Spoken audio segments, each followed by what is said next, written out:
Ya, oke. Assalamualaikum. Sorry telat nih.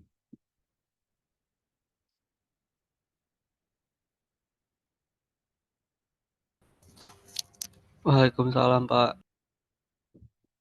Hmm,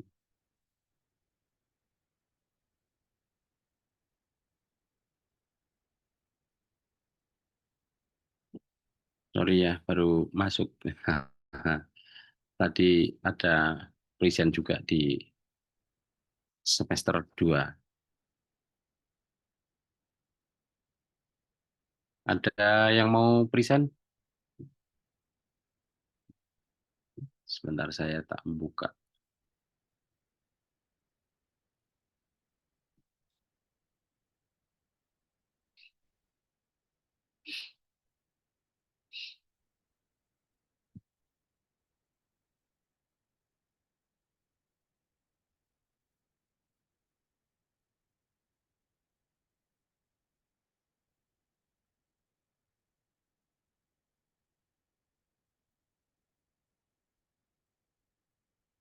Ini saya nyebut yang belum ya. Kelompok satu,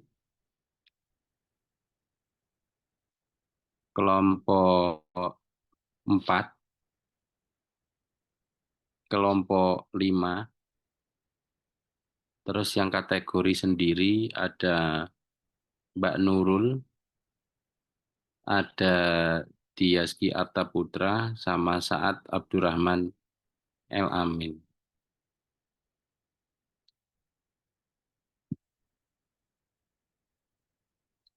Ada?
Walah, sepak bolanya harus 5-0. Ada sepak bola apa gading? Denger. Ada, biarin aja lah 5-0. Iye, bal-balan apa main kasti?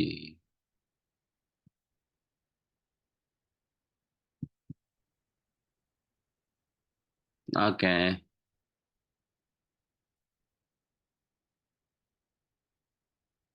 sepak bola apa Pak? Itu yang Jepang musuh Indonesia, kualifikasi Piala Dunia, Mas.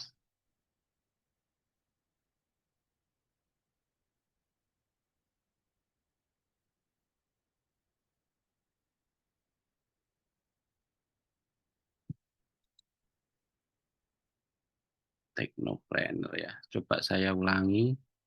Yang belum, kelompok satu, kelompok ti- 3, Fajar Nur Sidik ya.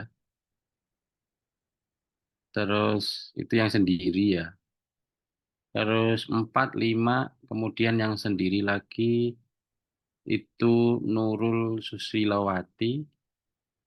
7, kemudian yang sendiri lagi ada Diaski Arta Putra, Saad Abdurrahman. Monggo kalau mau mulai. Wah, tapi azan nih. Kita tunggu sebentar azannya selesai ya.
Eh, saya coba ngelis dulu ya, biar kebaca sama teman-teman.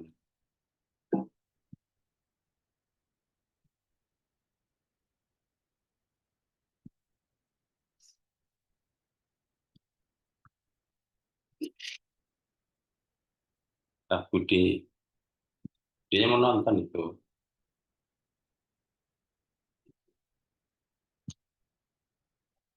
Teh gigi.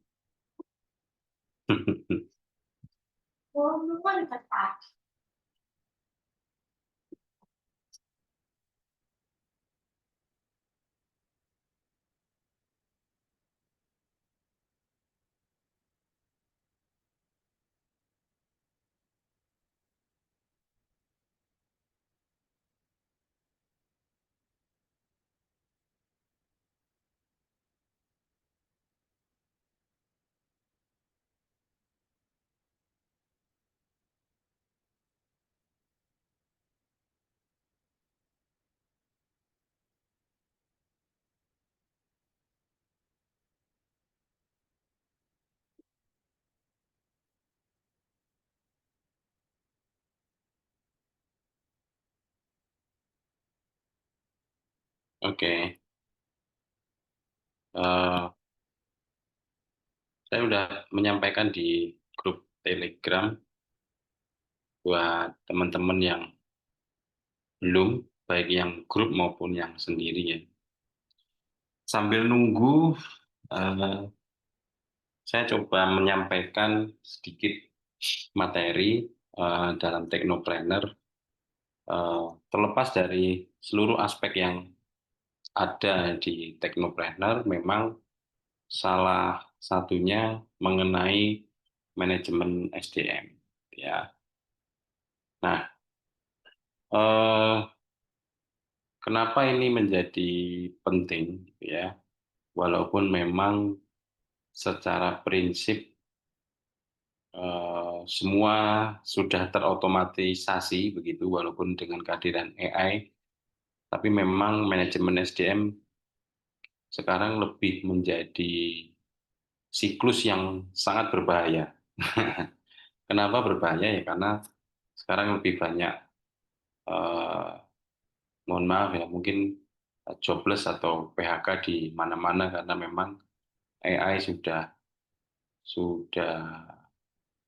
merambah ke beberapa area begitu ya. Bahkan sekarang misalkan di dunia pertelevisian juga sudah mulai, kemarin saya baca berita tentang Kompas, CNN, terus beberapa media gitu ya, itu sudah melakukan proses-proses itu. Nah, dulu mungkin setiap departemen mengharuskan tetap ada ya, tapi karena sekarang sudah dunianya sudah berbeda ya, mungkin nanti perlu satu penguasaan sedikit ya. Nah, di dalam konteks perusahaan memang SDM eh, merupakan satu elemen utama, tapi kembali lagi tadi dengan adanya AI,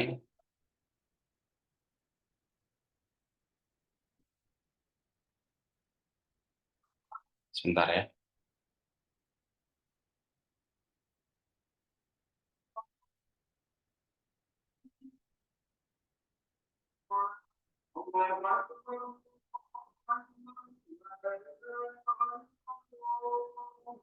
Oke. Dengan adanya AI sekarang ini, justru di beberapa negara China begitu ya, eh, kenapa rujukannya ke sana ya? Karena sana sudah mulai berproses untuk itu ya.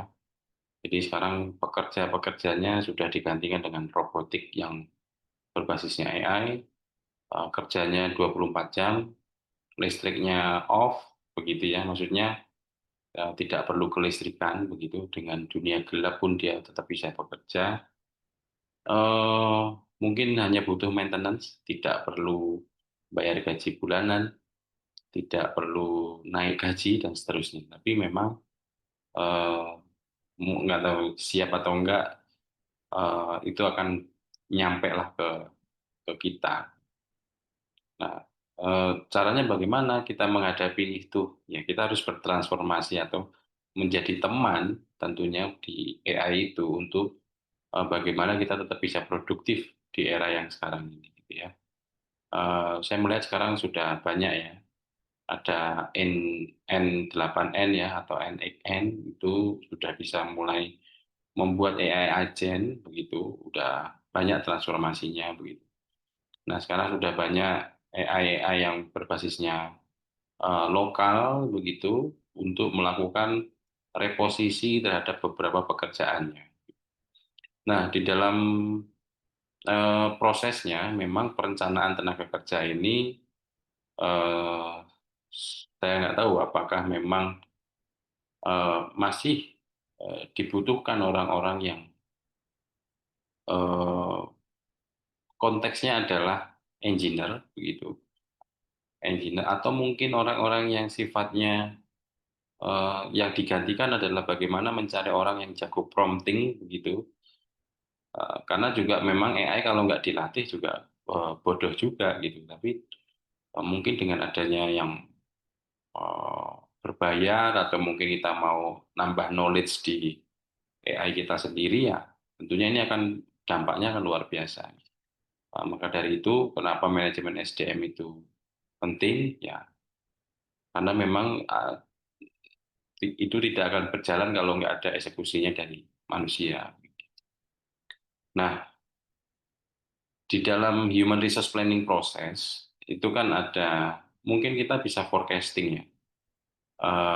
Banyak sekarang khususnya F&B ya. Saya melihat sekarang produk ayam chicken almas itu di tempat saya sudah banyak sekali. Nah, itu eh, saya nggak tahu strategi human resource planning-nya seperti apa atau strategic plan-nya seperti apa, gitu. Apakah dengan menambah eh, counternya mereka, tenannya mereka, dengan SDM yang begitu banyak juga masih worth it, gitu. Atau mungkin nanti khusus untuk yang masak itu nggak perlu orang gitu karena takarannya ada kan ya. Nah, tentunya ini berkaitan erat dengan supply and demand ya. Apakah dengan comparing atau availability terhadap konteksnya itu masih masih surplus atau enggak gitu. Nah, apakah memang ya no action gitu. Monggo aja, apakah memang itu masih dibutuhkan. Nah, ada memang beberapa yang paling bahaya sebetulnya kalau yang non IT itu sebetulnya sudah jago bisnis proses sebetulnya. Gitu ya. Karena mereka akan melakukan proses-proses itu sendiri.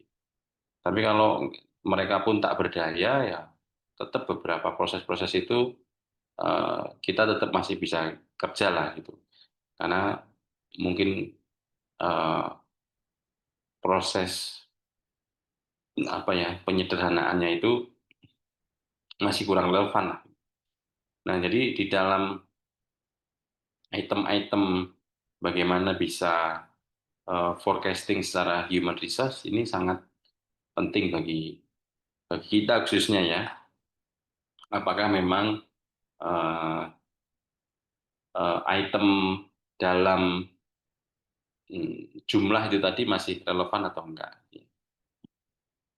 Nah, berkaitan dengan prinsip-prinsip pengelolaan karyawan, mungkin beberapa hal terjadi, mungkin kayak di Surabaya gitu ya. Di Surabaya itu kan kemarin sempat ramai tuh di ijazah di apa namanya? eh saya jadi lupa sih. Kemarin ijazah diapain deh itu? eh Ditahan gitu ya. Terus sekarang apa ya? Banyak perusahaan-perusahaan terutama pabrik itu yang PHK. Ini sumber sumber daya beli masyarakat menjadi menurun. Nah, beberapa terkait dengan pengelolaan karyawan yang baik itu eh, tentunya ya kita sama-sama tahu lah. Bahkan mungkin relevansinya umur, mungkin satu job desk, satu satu apa ya, satu requirement bisa untuk banyak ya. Apa sih biasanya? Kayaknya cocokkan karyawan dengan pekerjaan. Kadang-kadang bisa bisa apa bisa MS Word, Excel sama PowerPoint, bisa apa namanya programmer bahasa pemrograman misalnya Laravel, Python, eh, R, apa-apa macam-macam, berpengalaman 10 tahun.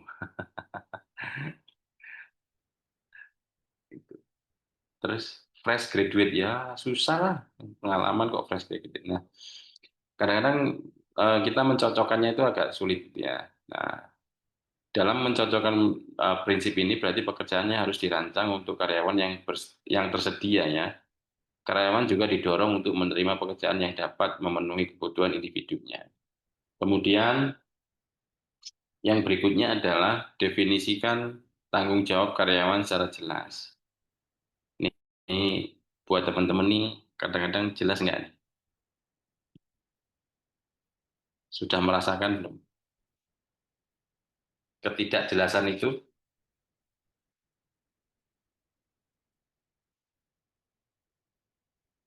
ada nggak?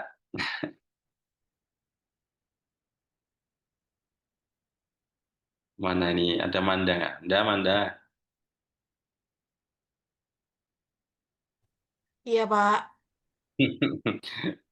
Ini nih, apakah tanggung jawabmu itu jelas secara tupoksinya?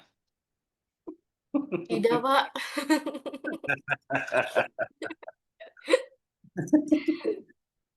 Ya kadang-kadang berubah ya. A jadi B, B jadi C, C Betul, nggak jadi Pak.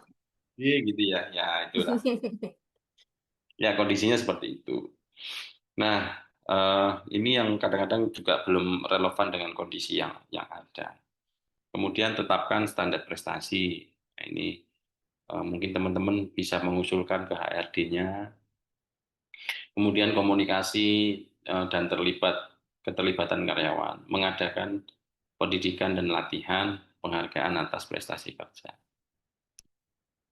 Nah, kalau di PNS gitu ya, di PNS atau mungkin di tempat-tempat swasta juga ada ya, pengukuran kerja. Bagaimana mengevaluasi prestasi kerja seseorang? Itemnya apa aja? Eh, kalau anggaplah kalau di mahasiswa, apakah konsisten masuk kelas? Itu bisa. Kalau dosen misalnya, apakah aktif membuat jurnal? Itu bisa. Apakah sering melakukan tridharma? Itu bisa juga. Nah, terus merencanakan kebutuhan karyawan. Kalau karyawan kan pasti tidak lain dan tidak bukan memang salah satunya masalah salary ya. Karena kita bekerja di situ, bahkan sudah ada yang puluhan tahun, udah nyaman dan sebagainya.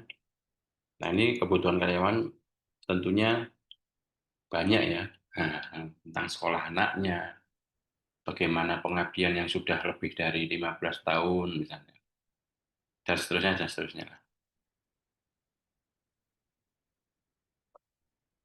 Yang nomor tiga adalah menentukan kapasitas yang tersedia. Yang keempat, menentukan harga produk. Standar kerja yang diperoleh melalui pengukuran kerja merupakan salah satu unsur dalam penetapan harga pokok atau harga jual.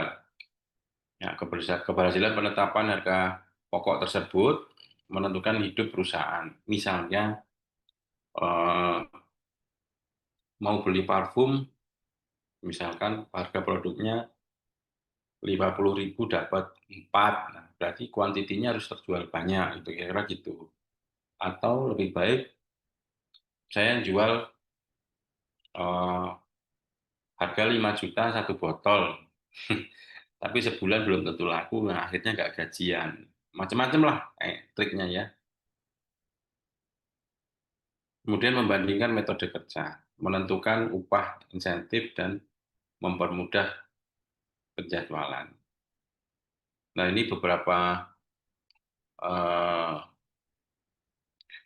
mungkin bisa dilihat scoringnya ya, terkait dengan eh, bagaimana kesalahan pengelolaan SDM. Ada rata-rata adalah kegagalan dalam melakukan apa ya, perekrutan lah. Nah, kadang-kadang perekrutan yang tidak sesuai dengan job desk atau mungkin hmm, apa ya, eh, pekerjaan yang bisa dilakukan oleh satu orang tapi harus dilakukan dua orang. Nah, sekarang misalnya nyari seorang senior untuk coding misalnya. Harganya misalkan eh, untuk yang senior 10 juta bisa ya. Nah, terus kemudian untuk yang junior misalkan eh, rate gajinya 5 juta.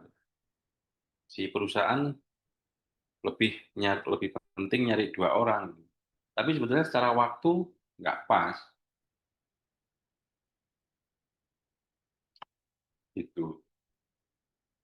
Kenapa nggak pas? Ya, jadi tadi dalam proses hiringnya itu kurang kurang tepat karena ini yang diminta yang saset saset saset saset gitu. Tapi yang diambil malah yang eh, kurang oke lah gitu ya. Nah, apa tantangan utama dalam merekrut atau mengelola SDM selama ini?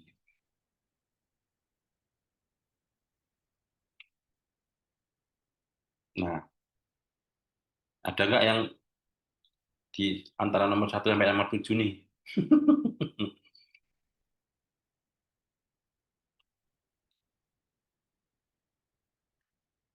Ada yang di nomor satu nggak?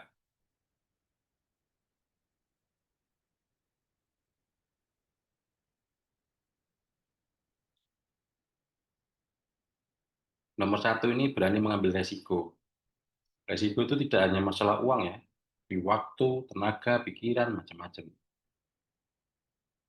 Nah, tahu cara berkomunikasi yang baik, growth mindset, action, punya kematangan emosi, mungkin dikelilingi oleh orang-orang yang sportif gitu. Kemudian menikmati peran sebagai pemimpin, selalu berpikir visioner. Nah, kalau ada teman-teman kalian yang sudah seperti ini, dekatilah calon-calon CEO.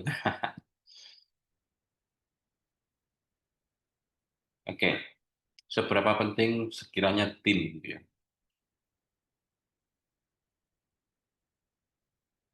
Kalau kita lihat bahwa sederhananya memang dulu awalnya perusahaan itu mungkin bisa sendiri ya. Tim marketingnya sendiri, uang-uang sendiri, riset-riset sendiri, operation-operation sendiri.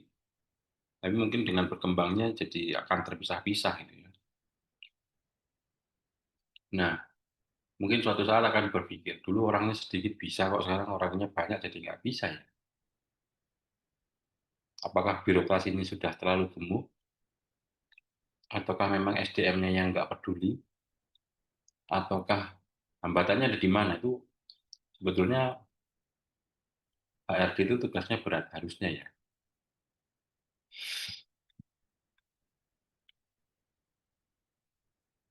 Nah, kunci di manajemen itu paling nggak kita ada POEC ya, ada planning, ada rencana, ada organizing, ada actuating, ada controlling. Ini saya meyakini teman-teman paham lah artinya. Jadi ketika teman-teman sudah pada posisi yang good point gitu ya, kenapa eh, divisi saya ini butuh orang? Gitu ya. Satu mungkin karena secara hasil kerja udah nggak bisa 100% gitu, numpuk-numpuk kayak kayak tadi misalkan si Manda saya tanya misalkan, "Ndak, kerjaanmu sudah sesuai tupoksi?" Belum, Pak. Karena kadang A, kadang B, kadang C, dan sebagainya. Jadi ya nggak bisa 100% gitu. Nah, terus langkahnya apa? Nyari orang. Orangnya seperti apa? Seperti ini, Pak. Nah, terus apakah ini menyelesaikan masalah? Nah, bisa jadi, gitu. Atau malah nambah masalah. Nah, bisa jadi juga. Nah, sehingga pada saat hiring atau proses dan sebagainya ini perlu argumentasi yang kuat gitu ya.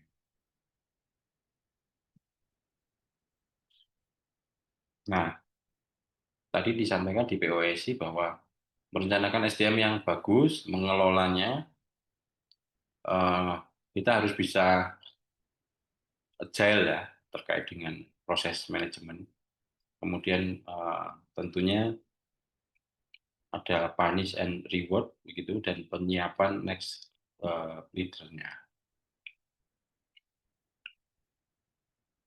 Nah, kalau di berbagai perusahaan itu apa namanya ada yang namanya KPI ya, Key Performance Index. Jadi performanya seseorang itu bisa diukur terkait dengan eh, pekerjaan sehari-hari gitu. Nah, cuma kadang-kadang kita fokusnya jadi berubah gitu. Fokusnya yang penting ngisi ngisi form atau konteksnya itu gitu. Tapi item kerjanya malah nggak keurus. Nah, ini yang bahaya. Hmm? Vincent.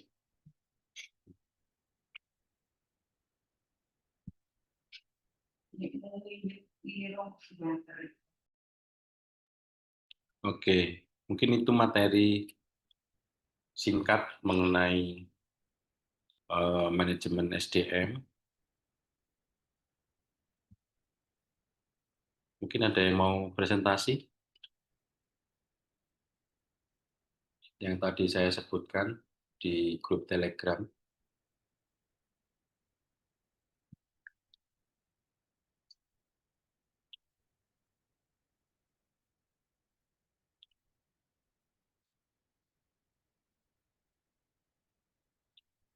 Oh, ada yang 2023 juga ya? Iya Pak, 2023 saya Pak. Hmm,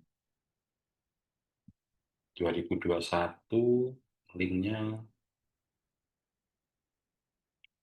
hmm,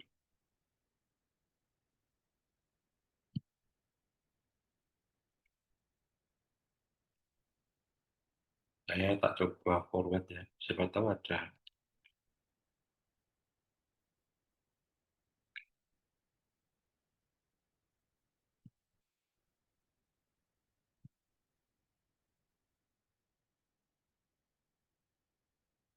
Dua tiga bisa ngambil ya? Atau dua-dua?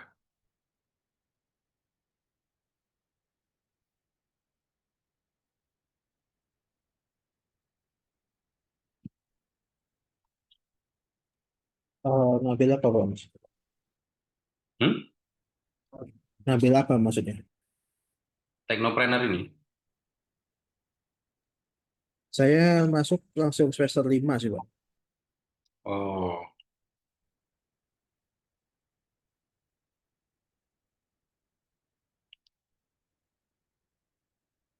ya wes tak sebar aja lah ya. 2023.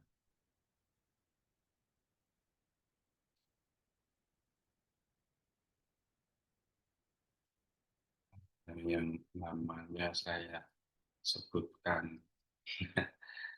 Ada nggak nih materi cuma segitu lagi? Tak pikir banyak kayak kemarin. Kemarin hampir jam 9. Atau mau ada pertanyaan, monggo. Sudah pada sempro semua kan ya?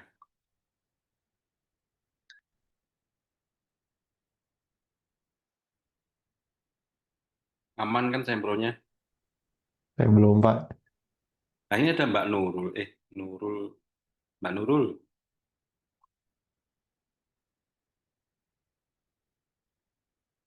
mana nih Mbak Nurul?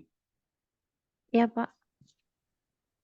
Nah, tadi ada tak sebutin tuh Mbak Nurul. Apa, Pak? Presentasi kok apa?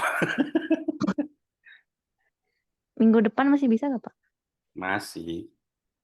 Minggu depan deh ya. Ya, boleh. Terus piye iki? Mau ngeliat Indonesia udah berapa kosong, Mas? Kosong, Pak. Udah selesai Pak, 6-0. Oh, 6, aduh, kosong-kosong. Mesake. Untung kemarin Lumayan kurang menang. solusin lagi tuh, dapet telur. Aduh.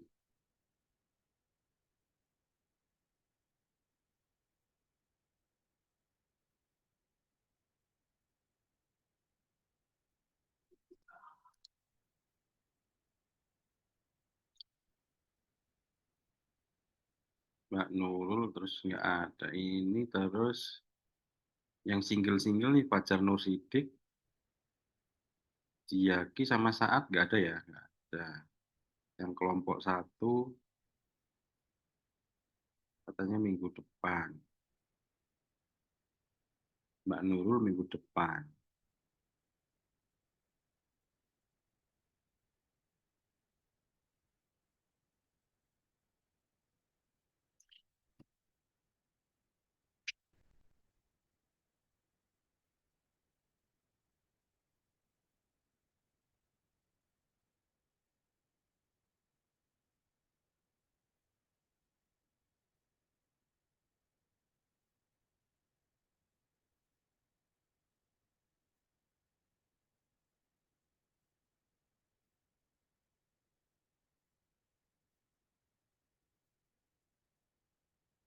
Oke,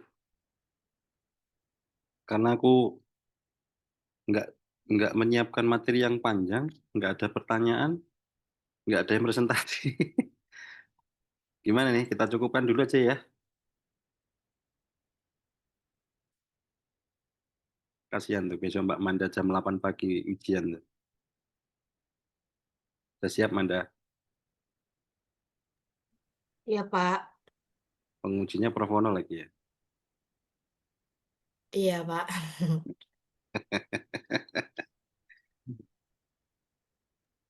Santai Itu Manda, katanya pasti revisi. Waduh.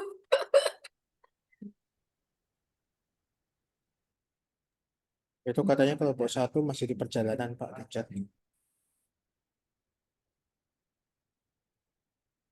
Pak, kelompok 1 kemungkinan masih di perjalanan. Perjalanan dari mana ke mana?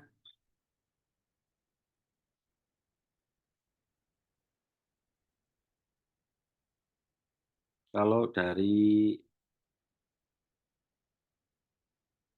eh, Jakarta ya cukup lumayan. Kalau nggak gini aja, kayak kemarin ada yang kontak saya cuma yang semester bawah sih.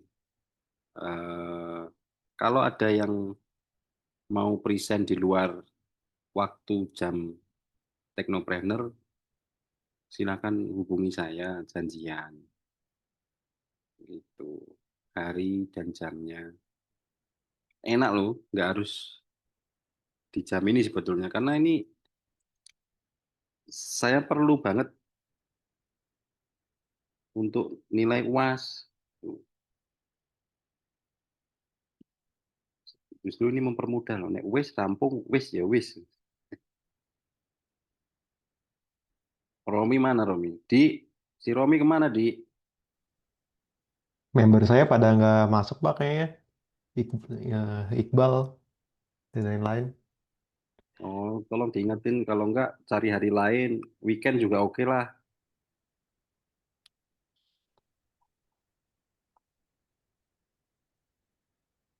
Mbak Widuri temennya sampai mana? Ini udah lengkap nih, Pak. Oke, silakan kelompok 1. Alhamdulillah kalau lengkap. Pak Berarti Ahmad ada nggak ya? Widuri, Lamdes Simanulang, Aulia Fitri Madani, Ahmad Ulin Nuha, Solahuddin Abdul Aziz. Mana Ulin?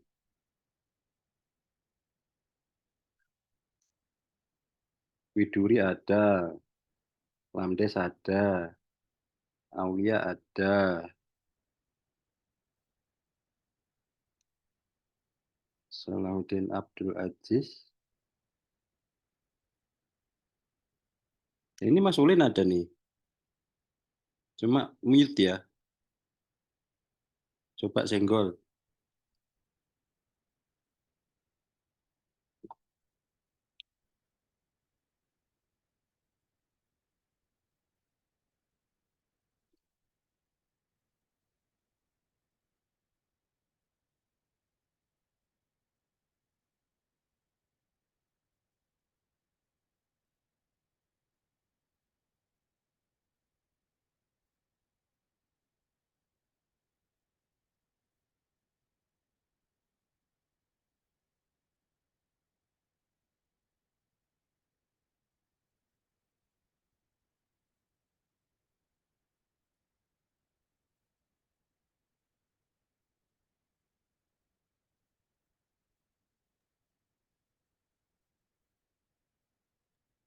Bikin share screen Pak ya. Yo, lengkap ya. Ngerjain semua ya. Iya Pak.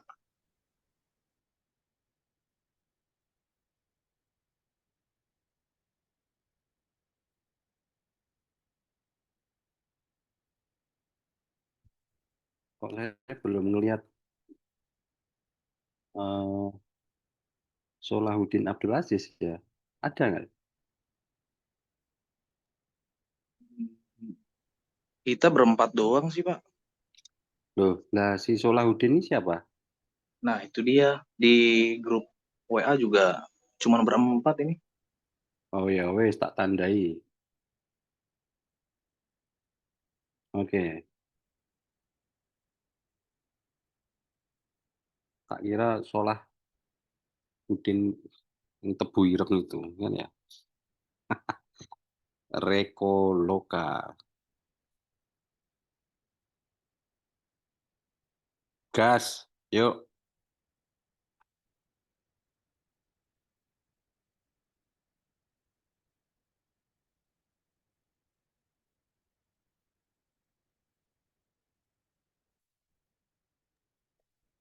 Untuk Bang Ahmad ada nggak ya?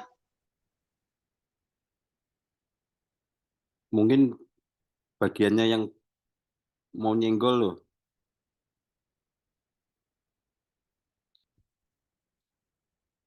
Mungkin presentasinya gantian sambil yang lain nelpon si Mas Ulin tuh.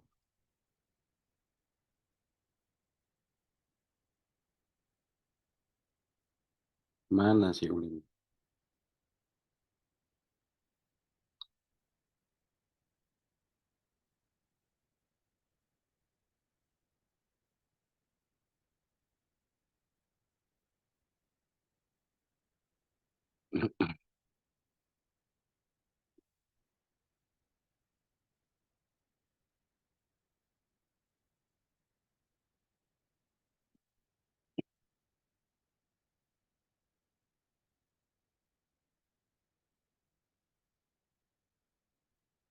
Eh,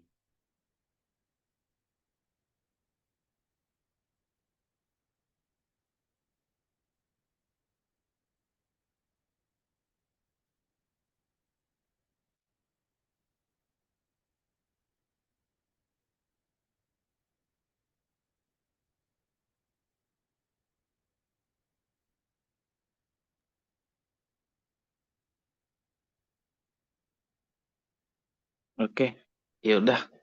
Mungkin nanti Mas Ulin datang. Saya buka hmm, dulu izinnya Pak ya. hmm, Ya, selamat malam. Assalamualaikum teman-teman, rekan-rekan. salam. Kami dari kelompok 1 ingin mempresentasikan Teknopreneur Rekoloka.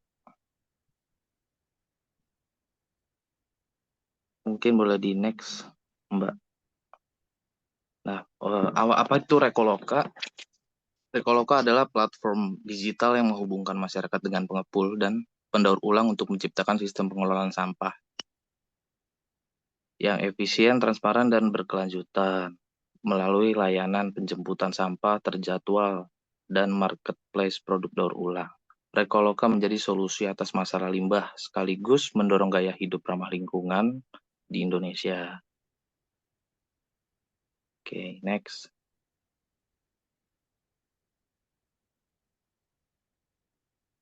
Oke, dibalik nama Rekoloka, ini representasi dari recycle, reuse, reduce, dan rebuild. Nah, semangat perubahan dan berkelanjutan. Melambangkan collaboration atau kerjasama antar masyarakat, mitra, dan lingkungan. Sedangkan loka diambil dari bahasa Sanskerta yang berarti dunia atau wilayah, mengacu pada ruang hidup bersama yang ingin dijaga dan diperbaiki. Oke. Nah, analisis SWOT bisa kita lihat di sini.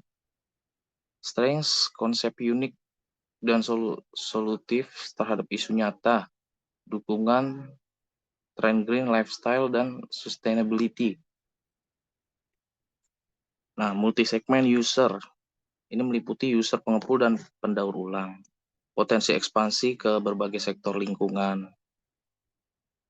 Opportunities, dukungan regulasi, CSR, lingkungan, potensi kolaborasi dengan NGO, kampus, dan korporasi. Pasar global terbuka, bisa dikembangkan juga ke gaya hidup berkelanjutan. Untuk kelemahannya, ketergantungan pada kemitraan awal, pengepul, pendaur ulang, perlu edukasi pasar dan perubahan kebiasaan, verifikasi dan kontrol kualitas cukup kompleks. Skala logistik dan teknologi menantang saat awal. Ancaman di sini persaingan dan startup sejenis dengan Rekoloka ini, skeptisisme masyarakat terhadap produk daur ulang, ketergantungan pada teknologi, internet dan internet stabil, perubahan kebijakan atau perizinan lingkungan. Nah, next. Nah, ini model-model kanvasnya.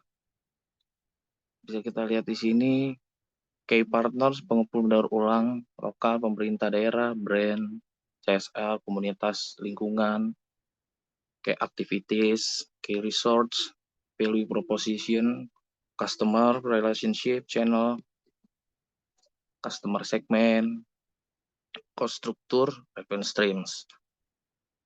Nah, next-nya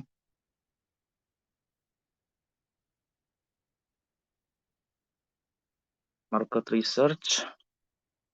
Boleh next lagi, Mbak. Nah, masalah pasar di sini, isu pengelolaan sampah di Indonesia masih menjadi tantangan besar.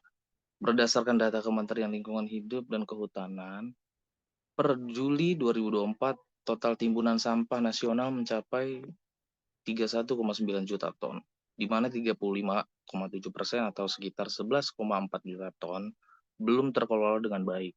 Jumlah ini terus meningkat seiring pertumbuhan penduduk dan terbatasnya fasilitas pengelolaan sampah yang tersedia. Salah satu kontributor terbesar berasal dari sampah rumah tangga. Oleh karena itu, keterlibatan aktif masyarakat dalam memilah dan menyetorkan sampah sangat penting untuk menciptakan sistem pengelolaan yang lebih efisien dan berkelanjutan.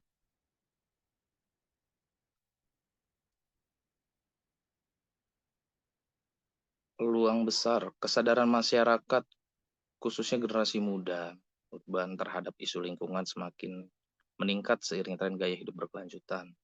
Dukungan dari pemerintah dan swasta melalui program CSR dan ISG, serta berkembangnya e-commerce membuka peluang besar bagi produk ramah lingkungan menjangkau pasar luas. Ini mungkin akan menjadi momentum strategis bagi Rekoloka untuk hadir sebagai solusi digital terintegrasi dalam ekosistem pengelolaan sampah dan sustainability. Next.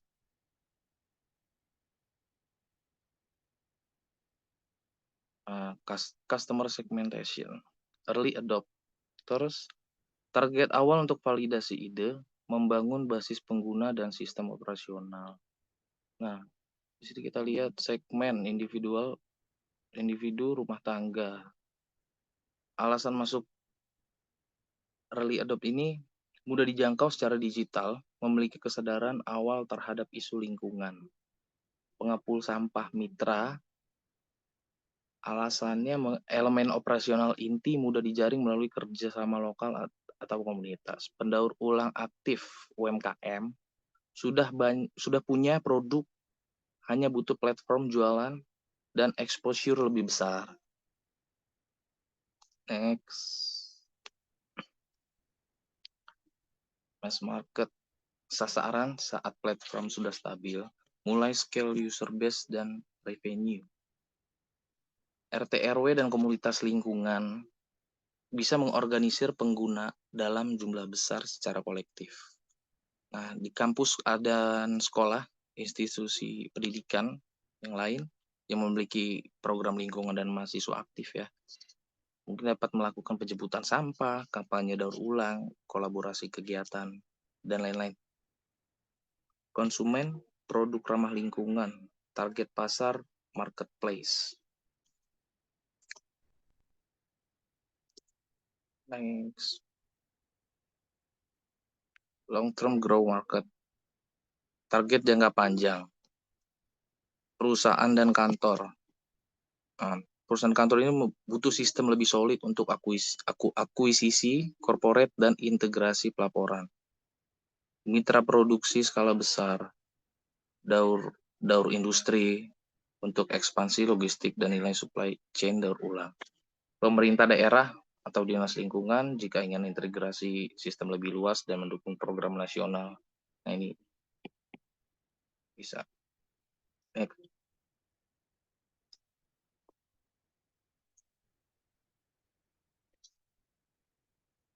Mungkin bisa dilanjutin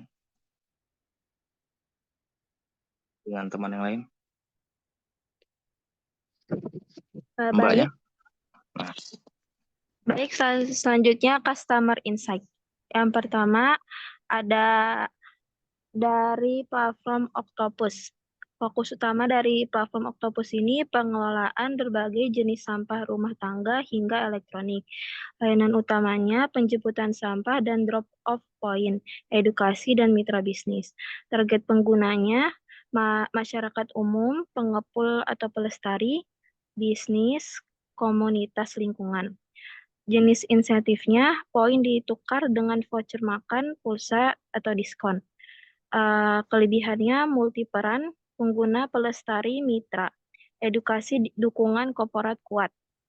Kekurangannya saat ini mengalami masalah operasional dan platform sudah tidak ada di Play Store. Selanjutnya ada platform Duitin. Fokus utama dari platform ini penjemputan sampah daur ulang berbagai kategori secara langsung oleh petugas. Layanan utamanya penjemputan via aplikasi atau WhatsApp, klasifikasi sampah, insentif digital. Target penggunanya yaitu individu, kontributor, rumah tangga. Jenis insentifnya koin atau poin ditukar pulsa, paket data, token listrik bisa ditarik ke Dana atau link aja. Kelebihannya proses fleksibel, aplikasi sederhana, penarikan ke e-wallet mudah. Kekurangannya layanan masih terbatas, wilayah, kurang integrasi komunitas. Selanjutnya ada platform Plastic Pay. Fokus utamanya itu daur ulang botol plastik melalui mesin otomatis dan Dropbox. Layanan utamanya reverse vending machine. ada yang bertanya. Layanan utamanya reverse vending machine, Dropbox, edukasi daur ulang botol menjadi produk. Target penggunanya individu, institusi, dan mitra korporat. Jenis insentifnya poin ditukar saldo e-wallet, reward menarik lainnya. Kelebihannya inovatif dengan mesin RVM, fokus produk hasil daur ulang, mitra luas. Kekurangannya hanya fokus pada botol plastik dan verifikasi poin lama. Next. Selanjutnya yaitu product development. Satu, fitur inti aplikasi. Yang pertama yaitu penjemputan sampah. Pengguna dapat menjadwalkan penjemputan sampah yang akan dihubungkan secara otomatis ke pengepul terdekat. Yang kedua ada marketplace barang daur ulang dan ramah lingkungan. Tempat jual beli produk hasil daur ulang dan produk ramah lingkungan dari mitra atau pengguna umum dengan sistem verifikasi. Profil 3 jenis pengguna yaitu user umum untuk layanan penjemputan, belanja produk ramah lingkungan, dan ikut aksi lingkungan. Pengepul menerima notifikasi dan menjadwal penjemputan sampah. Pendaur ulang atau penjual menjual produk daur ulang atau ramah lingkungan. Next. Yang kedua, pengembangan bertahap. Tahap 1 yaitu tahap MVP, Minimum Viable Product. Fokus pada fitur penjemputan sampah dan koneksi pengepul dan sistem pencocokan lokasi pengguna dengan pengepul. Tahap kedua, integrasi marketplace dan sistem verifikasi. Penambahan fitur marketplace dan sistem verifikasi untuk produk dan TUK. Tahap ketiga, sistem insentif dan koin. Pengguna mendapat koin untuk setiap aktivitas, misalnya penjemputan atau belanja. Dan koin dapat digunakan untuk diskon pembelian produk di marketplace. Tahap keempat, pengembangan event atau aksi lingkungan. Pengguna dapat mendaftar dan mengikuti aksi lingkungan seperti bersih-bersih sampah atau edukasi daur ulang. Next. Yang ketiga, teknologi dan tools. Front end menggunakan Flutter, back end, Firebase atau Node.js dengan real-time database dan notifikasi, geo-tracking, integrasi API Maps dengan deteksi lokasi dan rute penjemputan, payment gateway, Mitrans atau Xendit, sistem verifikasi manual oleh tim admin awalnya lalu dikembangkan ke otomatis. UI UX design. Yang pertama itu antarmuka ramah pengguna atau user friendly, desain intuitif untuk semua jenis user, warna hijau atau bumi sebagai identitas lingkungan. Selanjutnya, funding strategi. Tahap awal, seed funding, dengan kisaran 100 sampai 250 juta. Fokus pada pembuatan MVP dan validasi pasar. Dana dialokasikan untuk pengembangan aplikasi branding awal serta operasional dan legalitas.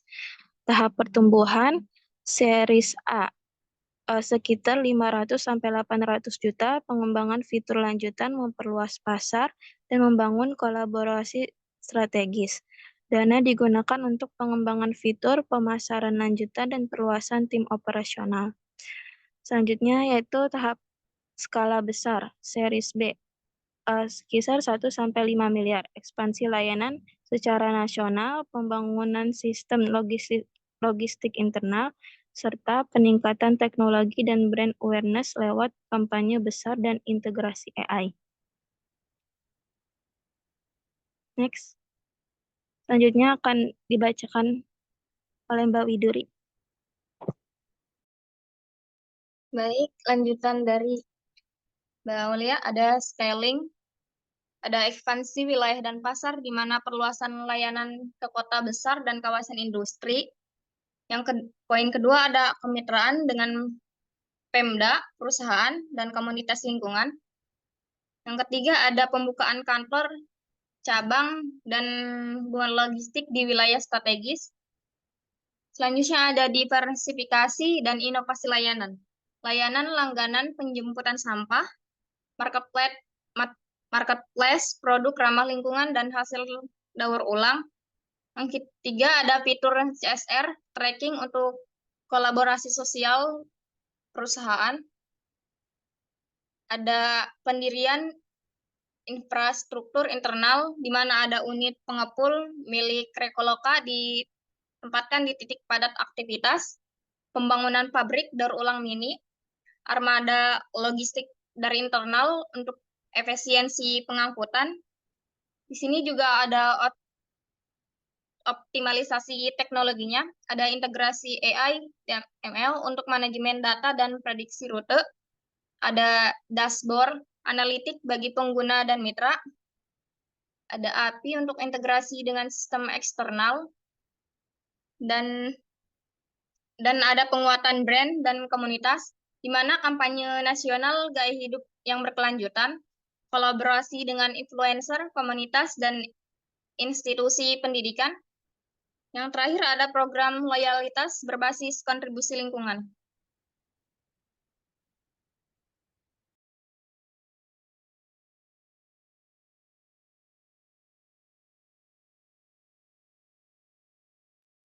Baik, Pak, sudah sampai akhir untuk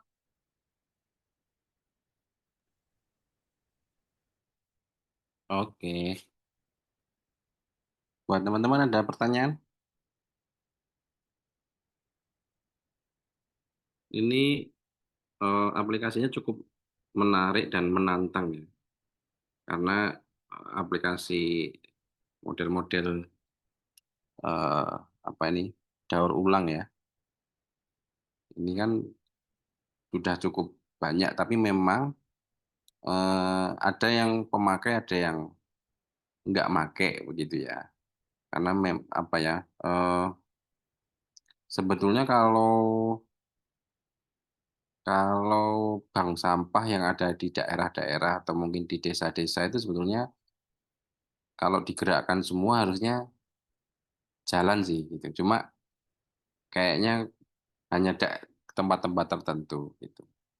Nah, kalau saya ngelihat dari coba di slide nomor berapa ya? Nomor 5 coba tuh.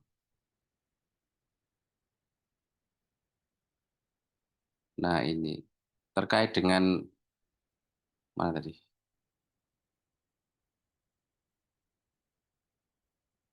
Nah, trade-nya ini ya. Pertama persaingan dengan startup sejenis. Ini aku belum nemu tadi perbandingannya sama yang lain ya. Kalau di Indonesia itu kan kayaknya ada kita bisa recycle ya. Terus Octopus juga ada. Terus kalau nggak salah ada Rapel juga kalau nggak salah. Ada nggak tadi perbandingannya? Tadi ada customer insight-nya, Pak. Ini aku tak nutup si Oki dulu. Tak ngemit dulu. Aduh, saya nggak admin lagi. Mas Oki bocor, Mas Oki.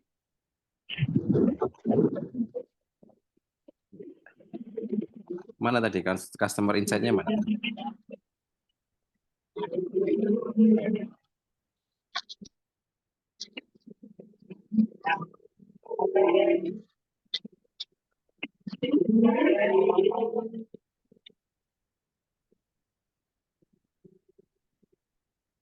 Octopus, Duitin, Plastic Pay.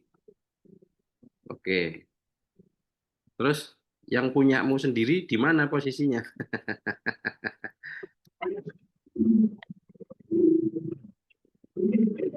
Oh iya, Pak, lupa. Gak ada perbandingannya. Iya. Nah, ini maksudku. Ini. Nah, terus yang menjadi perbandingan dengan aplikasimu ada di mana begitu? Ataukah memang ada kelebihannya gitu ya? Dan seterusnya dan seterusnya. Nah, itu satu. Terus cara ininya supaya kalau saya sih lebih ke masalah keuangan ya. Ada nggak hitungan keuangannya tadi?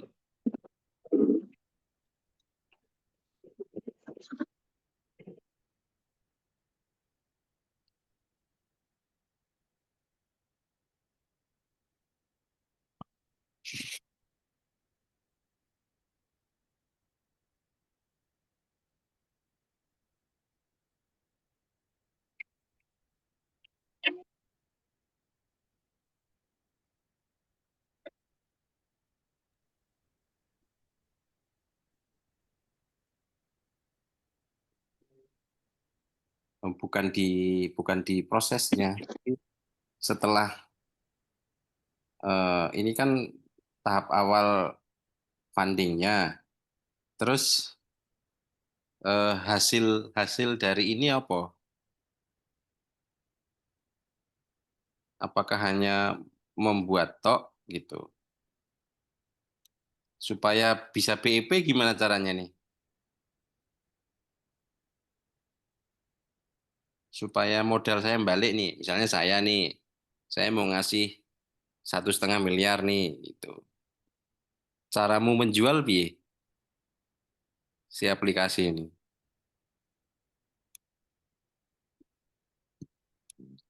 Ada nggak hitungan nih? Oh, belum, Pak. Hmm. Nah, itu Itu dia mungkin tuh.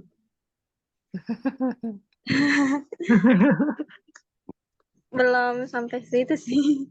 Nah, iya, ini kan tahap tahap pembuatan si aplikasinya oke lah gitu. Saya tahap awal, tahap pertumbuhan, tahap skala besar.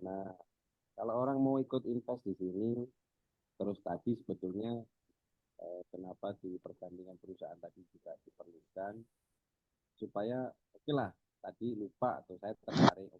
Sekarang saya mau masuk aspek investasinya nih. Saya mau nih funding di oke lah yang kecil-kecil dulu yang penting jalan, setelah 250 juta. Nah itu saya sebagai investor dapat pengembaliannya seperti apa? Nah ini kan recycle ya, recycle orang pasti entah menjemput atau memberikan pasti ada.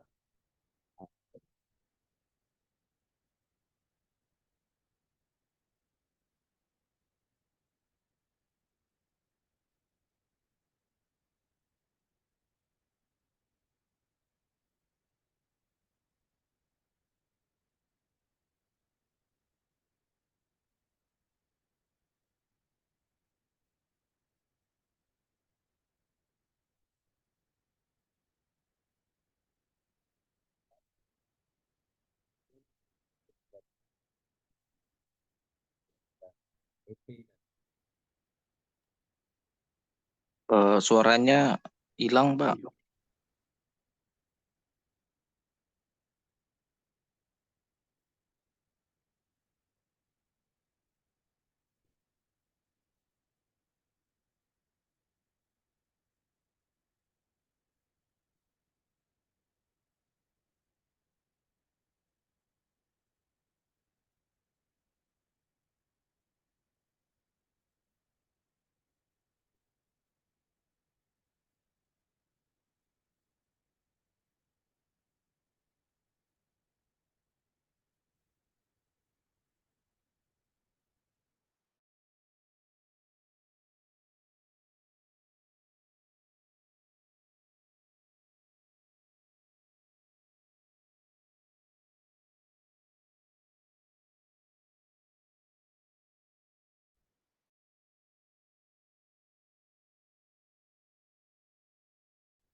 Tes tes, perasaan konek ya.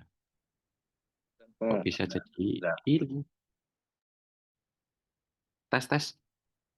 Masuk, Pak. Ya oke.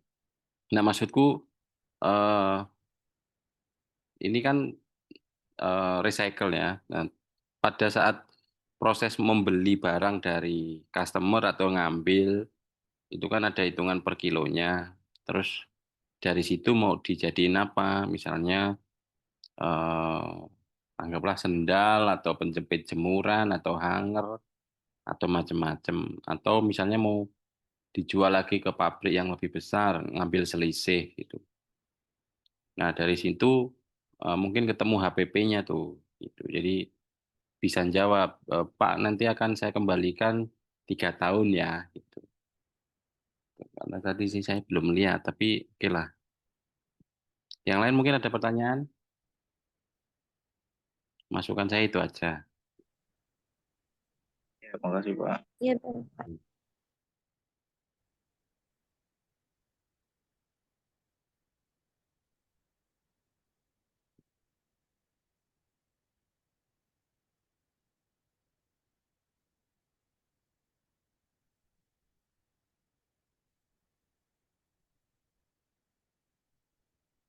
Boleh tanya soal ininya nggak? Apa tuh namanya? Pengangkutannya. Halo? Ya, Mas, masuk, masuk. maaf. Pengangkut. Kalau ya kalau kalau industri makanan kayak Warmindo sama apa namanya, pokoknya yang buat GoFood juga kan biasanya lahannya kecil, sampahnya banyak, terus mereka juga biasanya nggak mau milah sampah kan. Nah Hmm. itu gimana cara ngakalinnya apa? Ya udah boleh aja gitu sampahnya nyampur tapi ya bayarnya lebih mahal gitu. Karena mungkin nantinya ada orang yang milahin sampahnya gitu kan. Atau ada cara lain nggak, ada solusi lain nggak buat mereka?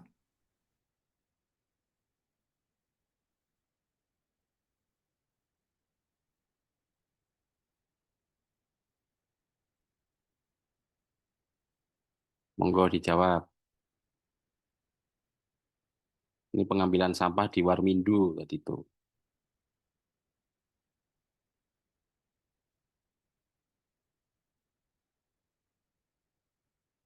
Gimana caranya? Apa dipilah sendiri atau dipilahin atau piye? Ya biasanya izin menjawab biasanya itu sih diambil, dipilih sendiri, dipilah-pilih sendiri, disortir sendiri gitu. Dipisahin mana yang bisa didaur ulang, kayak begitu sih paling. Perencanaannya seperti itu gitu.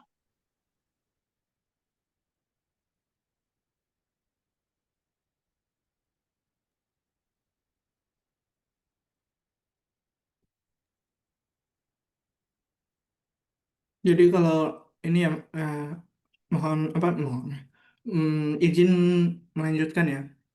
Berarti rencananya kalau apa namanya, pemungutan sampah ini ada dua paket gitu. Maksudnya ada paket yang dipilahin, ada yang milah sendiri gitu kan ya. Maksudnya dari si apa namanya, si penghasil sampah ini milahin sampah mereka sendiri, biar harganya harusnya lebih lebih mahal kan. Gitu kan, Mas? Ya, ya. Terima kasih, Mas. Sama-sama.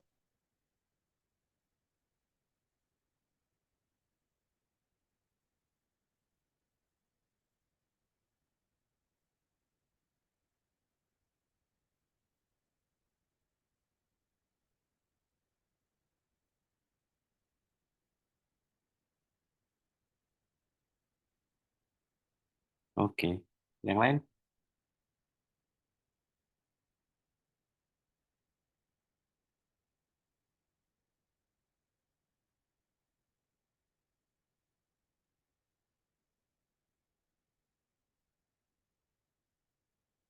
Oke, kalau nggak ada, thank you ya, kelompok 1.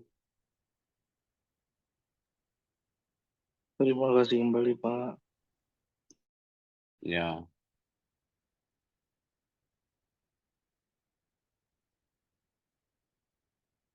yang lain mau sekarang atau gimana?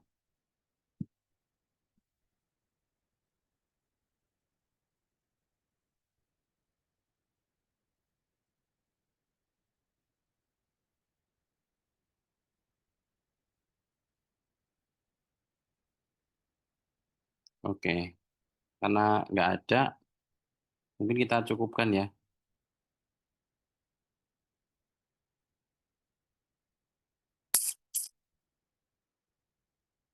Fix nggak ada?